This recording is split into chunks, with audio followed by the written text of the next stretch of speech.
नमस्कार दोस्तों, आपका हमारे YouTube चैनल यूरेका मेंटर्स में हार्दिक स्वागत है। आज हम आपको यूपी ट्रिपल एससी पेट का फुल सिलेबस डिस्कस करेंगे। अगर आपको ये वीडियो इन्फॉर्मेटिव लगे तो आप लाइक, शेयर और सब्सक्राइब कर सकते हैं। चलिए शुरू करते हैं पूरा सिलेबस यूपी ट्रिपल एससी का। ठीक है, तो ये जैसे कि आपके पास पता होगा कि 14 मई 2025 से फार्म स्टार्ट हो गए हैं। उसका ये सिलेबस आयोग द्वारा निर्धारित किया गया।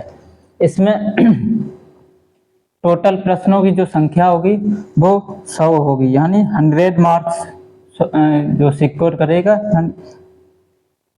100 क्वेश्चन आएंगे इसमें। टोटल प्रश्नों की संख्या जो होगी वो 100 होगी और परीक्षा की अवधि यानी टाइमिंग जो होगा वो 2 घंटे का होगा। इसमें पूर्णांक जो है 100 पूर्णांक होगा, यानी 100 क्वेश्चन होंगे और 100 ही मार्क्स आपको मिलेंगे इसमें। ठीक है, 100 मार्क्स में से आपको करने होंगे।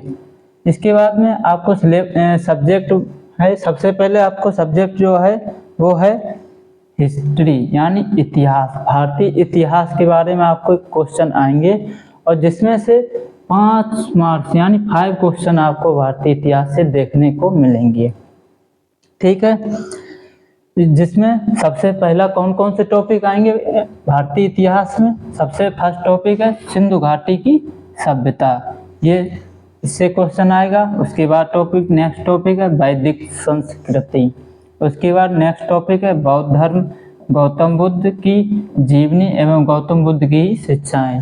ठीक है, जैन धर्म से आएगा, जैन धर्म में महावीर, जीवनी एवं शिक्षाएं। इसके बाद हिस्ट्री में नेक्स्ट टॉपिक है मौर्य वंश, सम्राट अशोक। उसके बाद नेक्स्ट टॉपिक है गुप्त वंश, समुद्रगुप्त, चंद्रगुप्त द्वितीय। इसके बाद नेक्स्ट टॉपिक है हर्षवर्धन काल। इसके बाद नेक्स्ट टॉपिक है राजपूत काल। ठीक है, और इसके बाद है राजपूत काल के बाद है नेक्स्ट टॉपिक हिस्ट्री में कौन सा पूछने वाले हैं, सल्तनत काल। ठीक है, सल्तनत काल के बाद सल्तनत काल से क्वेश्चन पूछे जाएगा। मुगल साम्राज्य से क्वेश्चन आएगा, मराठा से भी आ सकता है, ब्रिटिश राज का अभ्युदय एवं प्रथम स्वतंत्रता संग्राम। ये जो टॉपिक है प्रथम स्वतंत्रता संग्राम, ये बहुत इंपॉर्टेंट टॉपिक है क्योंकि इससे क्वेश्चन हर एक एग्जाम में जरूर पूछे जाते हैं।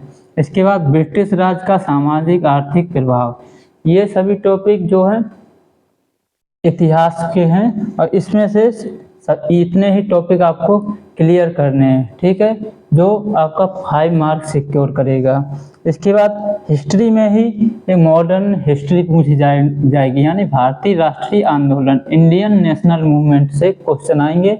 ये भी 5 मार्क्स का ही है, यानी 5 क्वेश्चन पुटअप किए जाएंगे। ठीक है, इसमें कौन कौन से क्वेश्चन है टॉपिक है स्वाधीनता आंदोलन के प्रारंभिक वर्ष, इस टॉपिक से क्वेश्चन पूछा जा सकता है। स्वदेशी तथा सविनय अवज्ञा आंदोलन, महात्मा गांधी तथा अन्य नेताओं की भूमिका। पिछली बार का आपने देखा होगा यूपी ट्रिपल एससी पेट 2023 में महात्मा गांधी से क्वेश्चन आया था ना, है ना। तो महात्मा गांधी यहीं से क्वेश्चन बना था। इसके बाद में आए नेक्स्ट टॉपिक है क्रांतिकारी आंदोलन तथा उग्र राष्ट्रवाद का उदय।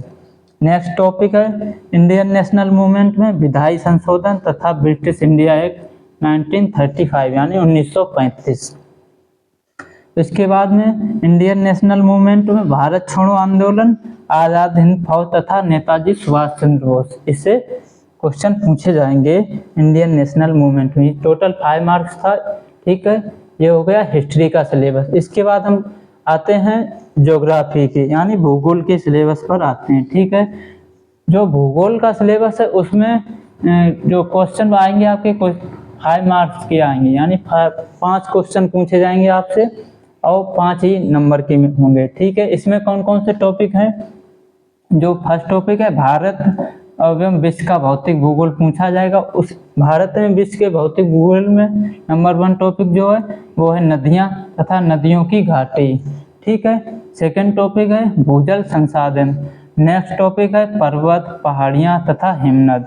नेक्स्ट टॉपिक है मरुस्थल और शुष्क क्षेत्र। नेक्स्ट टॉपिक है वन खनिज संसाधन, विशेषकर भारत में। जो खनिज संसाधन पूछे जाएंगे वो भारत में ही पूछे जाएंगे, ठीक है। इसके बाद नेक्स्ट टॉपिक है आपका भारत एवं विश्व का राजनीतिक भूगोल। इसके बाद नेक्स्ट टॉपिक है जलवायु तथा मौसम। नेक्स्ट टॉपिक है time zone. Time zone mostly question पूछा जाता है, ठीक है। इसके बाद नेक्स्ट टॉपिक है जनसांख्यिकी, परिवर्तन तथा प्रवास, ठीक है। इसके बाद हम ये देखो पूरा कंप्लीट हो गया ज्योग्राफी का सिलेबस, ठीक है। अब इसके बाद में है भारतीय अर्थव्यवस्था, ठीक है। यानी इकोनॉमी से क्वेश्चन कितने आएंगे, इसके भी 5 क्वेश्चन आएंगे और 5 मार्क्स के सिक्योर करेगा ये, ठीक है। इसमें कौन कौन से टॉपिक पूछा जाएगा, यानी भारतीय अर्थव्यवस्था 1947 से 1991 तक के पूछा जाएगा आपसे। इसमें कौन कौन से टॉपिक हैं, योजना आयोग पूछा जाएगा, इससे भी क्वेश्चन आ सकता है, तथा पंचवर्षीय योजना, ये तो बहुत ही इंपॉर्टेंट है पंचवर्षीय योजनाएं, ठीक है।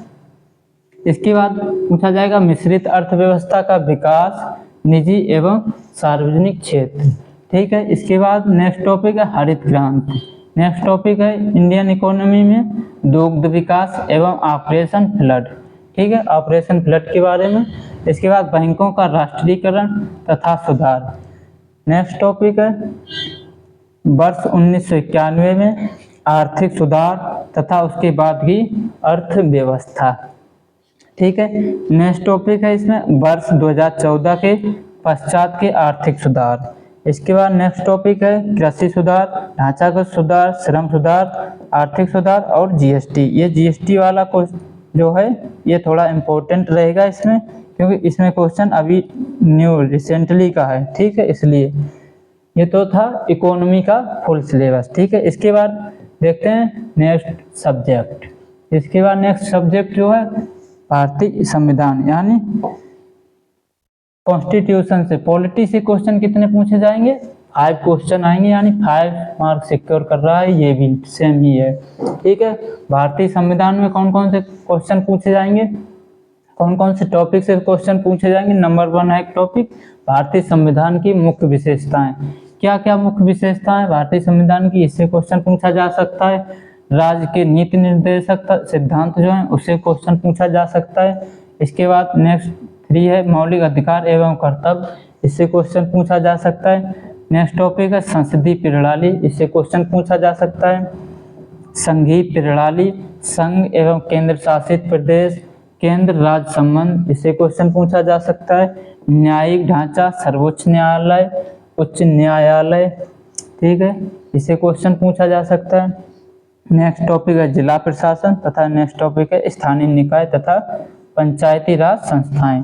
ये इतने सारे टॉपिक पॉलिटी के हैं, ठीक है। ये आप कवर कर लें तो आपका 5 मार्क्स का क्वेश्चन सॉल्व कर सकते हैं, ठीक है। इसके बाद आपको आएगा 6 नंबर पे है आपका नेक्स्ट सब्जेक्ट है सामान्य विज्ञान, यानी जनरल साइंस। जनरल साइंस इसमें देखो तीनों साइंस लिखे हुए हैं, ठीक है। प्रारंभिक भौतिक विज्ञान, प्रारंभिक रसायन विज्ञान और प्रारंभिक जीव विज्ञान। ये जो तीनों हैं ये आपको पढ़ने होंगे एनसीईआरटी से, ठीक है। एनसीईआरटी की जो क्लास 10th की बुक है, एनसीईआरटी क्लास 10th, ठीक है। ये जो बुक है इसमें ये पूरा दिया गया है, डिवाइड नहीं किया गया है कि भौतिक विज्ञान कहाँ से पूछा है, क्या नाम, अलग अलग नहीं किया गया, लेकिन ये कंबाइंड दिया गया है क्लास 10th की एनसीईआरटी में। आप इसे पढ़कर ये तीनों कंप्लीट कर सकते हैं जो अलग अलग टॉपिक दिए गए, भारतीय प्रारंभिक भौतिक विज्ञान, प्रारंभिक रसायन विज्ञान और प्रारंभिक जीव विज्ञान, ये 10th क्लास की एनसीईआरटी में टोटल दिए गए, ठीक है। इसके बाद आपका सिलेबस नेक्स्ट सिलेबस है आपका 7 नंबर पर है सब्जेक्ट प्रारंभिक अंकगणित, यानी एलिमेंट्री अर्थमेटिक, ठीक है। मैथ से क्वेश्चन आएंगे। मैथ में कौन कौन से टॉपिक पढ़ने होंगे आपको, पूर्ण संख्या पढ़नी होगी, भिन्न पढ़ना होगा तथा दशमलव, ठीक है। उसके बाद नेक्स्ट टॉपिक इसमें है प्रतिशतता। नेक्स्ट टॉपिक है साधारण अंकगणितीय समीकरण, ठीक है। नेक्स्ट टॉपिक है वर्ग एवं वर्गमूल, ठीक है। नेक्स्ट टॉपिक है घातांक एवं घात। नेक्स्ट टॉपिक है औसत। ये इतने जो टॉपिक हैं किसके थे, मैथ के टॉपिक थे, ये आपको कंप्लीट करने होंगे। ठीक है। और उसमें भी मैथ में भी आपको 5 मार्क्स का ही क्वेश्चन आपको देखने को मिलेंगे, ठीक है। इसके बाद नेक्स्ट सब्जेक्ट है सामान्य हिंदी। हिंदी से क्वेश्चन आएंगे आपके, और हिंदी में आपको टोटल 5 मार्क्स गेन कर सकते हैं अगर आप ये टॉपिक कंप्लीट कर लेंगे। तो कौन कौन से टॉपिक हैं आइए देखते हैं। इसके सबसे पहले है संधि। संधि पढ़ लें आप। विलोम शब्द नेक्स्ट टॉपिक है। पर्यायवाची शब्द नेक्स्ट टॉपिक है। वाक्यांशों के लिए एक शब्द। इसके बाद नेक्स्ट टॉपिक है लिंग। नेक्स्ट टॉपिक है समश्रुति भिन्नार्थक शब्द। नेक्स्ट टॉपिक है मुहावरे लोकोक्तियाँ। नेक्स्ट टॉपिक है सामान्य शुद्धियाँ। और ये है लेखक और रचनाएं गद्य एवं पद्य में, ठीक है। तो ये सारे टॉपिक अगर आप कंप्लीट कर लेंगे तो आपका पूरी हिंदी का 5 मार्क्स का सिक्योर हो जाएगा, ठीक है। इसके बाद हम नेक्स्ट सब्जेक्ट देखते हैं अंग्रेजी, ठीक है। अंग्रेजी से भी सेम ही है कि 5 मार्क्स आपका पूछा जाएगा, ठीक है। 5 मार्क्स से आपका आएगा। और सामान्य अंग्रेजी में क्या क्या पूछा जाएगा। अंग्रेजी व्याकरण आपको पढ़ना होगा। आप नॉर्मली कोई सी बुक पढ़ सकते हैं 9th 10th की ग्रामर की बुक से, और ये आएगा अपठित गद्यांश पर आधारित प्रश्न, ठीक है। अगर आप ग्रामर पढ़ लेंगे तो ग्रामर से आप इंग्लिश पूरा कवर कर सकते हैं, ठीक है। इसके बाद नेक्स्ट टॉपिक है नेक्स्ट सब्जेक्ट है रीजनिंग। रीजनिंग में भी आपको सेम ही देखने को मिलेगा। अभी तक जितने भी सब्जेक्ट हमने देखे वो सभी 5 मार्क्स के थे, ठीक है। ये भी 5 मार्क्स का ही है। और इसमें कौन कौन से टॉपिक हैं। बृहत एवं लघु, क्रम एवं रैंकिंग, इसके बाद है संबंध, उसके बाद है समूह से भिन्न को अलग करना, कैलेंडर एवं घड़ी, कारण और प्रभाव, कोडिंग डिकोडिंग संख्या तथा अक्षर, निगमनात्मक तर्क, कथन विश्लेषण एवं निर्णय, ये आपको कंप्लीट करने होंगे रीजनिंग का, ठीक है। इसके बाद नेक्स्ट सब्जेक्ट कौन सा है आपका, किससे क्वेश्चन पूछे जाएंगे। करंट अफेयर यानी समसामयिकी से करंट, इससे क्वेश्चन पूछे जाएंगे। और कहाँ से पूछेंगे, यानी भारतीय एवं वैश्विक, नेशनल और इंटरनेशनल दोनों तरह की करंट अफेयर आपसे पूछी जाएगी। और ये जो करंट अफेयर का वेटेज जो है ये अच्छा खासा दिया गया है 10 मार्क्स का, यानी करंट अफेयर आपका बहुत इम्पोर्टेंट रोल है इसमें यूपी SSSC में, ठीक है। 10 मार्क्स का है ये। अभी तक जितने भी हमने 10 सब्जेक्ट देखे थे उनमें सभी 5 मार्क्स पूछे जा रहे थे, यानी 5 क्वेश्चन पुट किए जा रहे थे। इसमें 10 क्वेश्चन आएंगे करंट अफेयर से, ठीक है। इसके बाद नेक्स्ट सब्जेक्ट देखते हैं जनरल अवेयरनेस यानी जीके। जीके से आपके क्वेश्चन पूछे जाएंगे। ये इसका भी बहुत अच्छा खासा वेटेज है। 10 क्वेश्चन आपको देखने को मिलेंगे इसमें से, ठीक है। 10 मार्क्स के हैं। और सामान्य जागरूकता में क्या क्या पूछा जाएगा आपका, भारत के ये जो टॉपिक कौन कौन से हैं, भारत के पड़ोसी देश उनकी देश की राजधानियां एवं उसी देश की मुद्राएं क्या क्या है, भारत के राज्य तथा केंद्र शासित प्रदेश, इसके बाद है भारतीय संसद, राज्यसभा, लोकसभा और विधानसभा, विधान परिषद। इसके बाद है नेक्स्ट टॉपिक है राष्ट्रीय एवं अंतर्राष्ट्रीय दिवस। नेक्स्ट टॉपिक है विश्व संगठन एवं उनके मुख्यालय। नेक्स्ट टॉपिक है भारतीय पर्यटन स्थल। नेक्स्ट टॉपिक है भारत की कला एवं संस्कृति। नेक्स्ट टॉपिक है भारत एवं विश्व के खेल। ये सभी जीके के इम्पोर्टेंट टॉपिक थे जिन्हें आप रीड कर के जाना चाहिए, ठीक है। ये अभी तक हमने टोटल 12 सब्जेक्ट हमने देख चुके हैं सिलेबस, ठीक है। इसी के बाद जीके में ही ये देखो अभी और सिलेबस है कौन कौन सा, भारतीय अनुसंधान संगठन, ठीक है। इसे भी कंप्लीट कर लें आप। प्रसिद्ध पुस्तकें और लेखक, इसे भी आप कंप्लीट कर लें। पुरस्कार एवं विजेता, ये भी जीके का ही है। और जलवायु परिवर्तन एवं पर्यावरण, यानी ये भी जो भी सिलेबस था वो भी किसका है, जीके का ही है, ठीक है। इसके बाद हिंदी में अभी और क्वेश्चन पूछे जाएंगे। हिंदी का फिर आपको क्या पढ़ना होगा, ये देखिए अपठित गद्यांश से पढ़ना होगा। अपठित हिंदी गद्यांश का विवेचन एवं विश्लेषण, इसमें 2 गद्यांश आपके पूछे जाएंगे और प्रत्येक पर 5 प्रश्न पूछे जाएंगे, ठीक है। यानी तो 2 गद्यांश जो होंगे वो 5 मार्क्स के होंगे, ठीक है।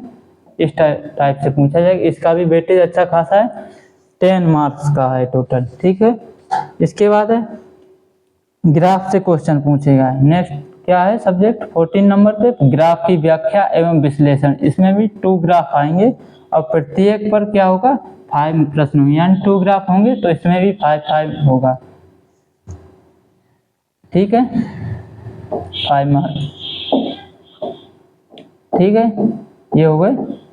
इसके बाद है तालिका, इससे भी क्वेश्चन पूछा जाएगा। ये भी आपका 10 मार्क्स का है। लास्ट में ये जितने भी आपको सब्जेक्ट दिखाई दे रहे होंगे ये सभी 10 मार्क्स के हैं, ठीक है। ये भी इम्पोर्टेंट रोल है, यानी तालिका की व्याख्या एवं विश्लेषण। इसमें 2 तालिकाएं आएंगी और प्रत्येक पर 5 प्रश्न आएंगे, ठीक है। इसमें कुछ कंडीशंस दी गई, यानी शर्तें दी गई। क्या शर्तें दी गई हैं ये देख लीजिए आप, ये बहुत इम्पोर्टेंट है। क्रमांक 1 से 9 तक पर अंकित शैक्षणिक विषयों, जितने भी 1 से 9 तक जो सब्जेक्ट दिए गए यानी विषय हैं, उनका जो कठिनाई का स्तर होगा यानी डिफिकल्टी लेवल होगा, वो कहाँ से क्वेश्चन होंगे एनसीईआरटी से होंगे। एनसीईआरटी से पूछे जाएंगे। निर्धारित सेकेंडरी या सीनियर सेकेंडरी स्तर का होगा, मीन्स ये 10th का होगा और 10th से लेकर 12th तक होगा। परीक्षा किस प्रकार की होगी ये बताया गया, यानी वस्तुनिष्ठ ऑब्जेक्टिव होगी परीक्षा। इसके बाद जो प्रश्न पत्र होगा बहुविकल्पी प्रश्नों पर आधारित होगा, ठीक है। और ये बहुत इंपॉर्टेंट है, निगेटिव मार्किंग दी गई है और निगेटिव मार्किंग कितनी है 1/4, 1/4 अंक की निगेटिव मार्किंग है। अगर आपको हमारा ये वीडियो अच्छा लगा है तो दोस्तों के साथ शेयर कर दीजिए और बने रहिए हमारे यूट्यूब चैनल पर लेटेस्ट अपडेट के लिए। Thank you.